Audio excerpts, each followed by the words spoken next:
श्री स्वामी समर्थ नावाचा वटवृक्ष जेव्हा आपल्याला सावली द्यायला उभारतो, श्री स्वामी समर्थ नावाचं कृपा छत्र जेव्हा आपल्या डोक्यावर उभारतं, तेव्हा मात्र आपल्याला एक गोष्ट कळून चुकते की आपण अशा कृपा छत्राखाली आहे, आपण अशा सावली खाली आहे की या सावली खाली केवळ सुख सुख आणि सुख मिळणार आहे. महाराजांची सेवा करत असताना प्रत्येक मनुष्याला अनेक दुःख संकटांचा सामना करावा लागतो, पण ही दुःख संकट म्हणजे महाराज आपली घेत असलेली परीक्षा असते.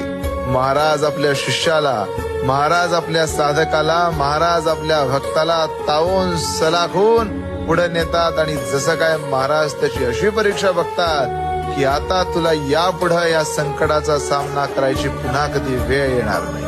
महाराज सदैव पाठीशी उभारतात आणि साथ देतात. श्री स्वामी समर्थ.